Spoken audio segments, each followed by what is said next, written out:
अपनी परंपरा, अपनी संस्कृति और अपने संस्कारों पर गौरव की अनुभूति करनी चाहिए। प्रदेश में आम जनता बोलना शुरू करती है कि योगी और मोदी का सफाया कि एक ऐसा करिश्मा होगा जो शायद एक इतिहास लिखा जाए। अगर मौका देती है, आशीर्वाद देती है, आशीर्वाद तो दे ही दिया है, मौका देती है तो चुनाव जरूर लड़ेंगे। लड़ना चाहिए तो मैं लड़ूंगी और 1-2 दिन में मैं बता दूंगी कि मुझे किस पार्टी से करना है, क्या करना है, वो मैं उन लोगों को मैसेज कर दूंगी, बता दूंगी बस। आजमगढ़ की सियासत में इस बार के चुनाव में दल बदल नया इतिहास रचने जा रहा है। यह अलग बात है कि इसमें से कुछ तो खुद की ताकत से सफलता पा सकते हैं और कुछ तो अपनी ही पार्टी को हरा भी सकते हैं। इसका नफा नुकसान तो पार्टी हाई कमान को ही झेलना पड़ेगा। चुनाव लड़ने के लिए पाला बदलने वाले अपने पुराने घर में आए पूर्व सांसद रमाकांत यादव को सपा टिकट थमा चुकी है, जबकि अन्य पाला बदल करने वाले नेताओं को अभी सपा बीजेपी से टिकट मिलने के आसार हैं। टिकट बंटवारे के बाद अभी भी कई नेता चुनाव लड़ने के लिए, दल बदलने के लिए छटपटा रहे हैं या फिर बागी बनकर अपनी ही पार्टी को ललकार रहे हैं। लगभग सभी नेताओं को उनकी नई पार्टी टिकट या तो थमा चुकी है या फिर दिए जाने के आसार हैं। दल बदल के मामले में पहले से चर्चित रहे फूलपुर पवई में इस बार का दल बदल सबसे ज्यादा रोचक और दिलचस्प है। इस सीट को चाहे किसी भी दल में रहे पूर्व सांसद रमाकांत यादव ही जीतते आए हैं। इस बार 1 दशक बाद अपने पुराने घर सपा में लौट कर आए रमाकांत यादव को उनकी सियासी ताकत को देखते हुए सपा सुप्रीमो अखिलेश यादव ने टिकट देकर बीजेपी को चुनाव से पहले ही करारा झटका दिया है। यही एक ऐसी सीट है जिस पर बीजेपी का कब्जा है और पूर्व सांसद रमाकांत यादव के पुत्र अरुण यादव विधायक हैं।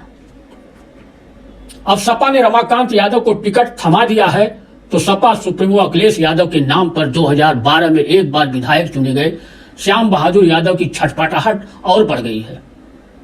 वे पार्टी के प्रति निष्ठा को छोड़कर बगावत पर उतर आए हैं और बीजेपी के गोद में खेलने की कोशिश में जुट गए हैं। सुनिए अपने पुराने घर सपा में आने के बाद पूर्व सांसद रमाकांत यादव बीजेपी को एक भी सीट आजमगढ़ में जीत लेने के सवाल पर क्या कहते हैं। उत्तर प्रदेश में समाजवादी पार्टी कम से कम 350 के ऊपर कितना चली जाए कोई भरोसा नहीं। अखिलेश जी ने 400 का टारगेट सेट किया। 350 के ऊपर ही 400 है ना। मैंने कहा 350 कितना ऊपर चली जाए कोई भरोसा नहीं। आजमगढ़ है, हमने तो कहा दिया अगर एक भी सीट आजमगढ़ में भारतीय जनता पार्टी जीत ले तो हम लोग राजनीति से संन्यास ले लेंगे। अब जानते हैं मुबारकपुर सीट पर दल बदल की सियासत को। इस सीट से चुनाव लड़ने के लिए बसपा छोड़कर पूर्व मंत्री चंद्रदेव राम यादव करेली पहले से ही सपा की साइकिल पर सवार हो चुके हैं। पहले इस सीट पर बसपा के टिकट पर ये 3 बार विधायक भी रह चुके हैं। दूसरे विधायक शाह आलम जमाली हैं जो बसपा से पाला बदल कर अपनी सीट से इस बार चुनाव लड़ने के लिए चुनाव की घोषणा के बाद सपा सुप्रीमो अखिलेश यादव से मुलाकात करते हैं और फिर तीसरे दिन मुबारकपुर में चुनाव लड़ने के लिए पहुंच जाते हैं। सुनिए बसपा से सपा में आए विधायक शाह आलम जमाली अखिलेश यादव को लेकर क्या कहते हैं। समाजवादी पार्टी को ज्वाइन कर रहे हैं, क्या लग रहा है आपको कि 2022 के इलेक्शन में जो ओबीसी, बैकवर्ड और पिछड़े जातियों का जो वोट है समाजवादी पार्टी को मिलेगा? अरे लग नहीं रहा भैया, आपको क्या लग रहा है? मैं आपसे पूछ रहा हूँ। देखो ईमानदारी से, मैं आप पत्रकार बंधु हो, ये मुझसे ना पूछ के अपने आप से पूछो यार। पहले देखिए समीकरण तो बहुत अच्छा हो गया। नहीं अच्छा नहीं, आप देखिएगा कि एक ऐसा करिश्मा होगा जो शायद एक इतिहास लिखा जाए। वजह मैंने आपको बताया ना कि हम कितने दिन इस पाखंड में और इस बात में भटकते रहेंगे। देखिए धर्म हमारी आस्था हो सकती है, लेकिन अब धर्म से अगर हमारी माँ बीमार है, हमारी बीवी बीमार है तो हमको इलाज भी तो चाहिए ना। हमारा बेटा बेरोजगार है तो उसको रोजगार भी चाहिए।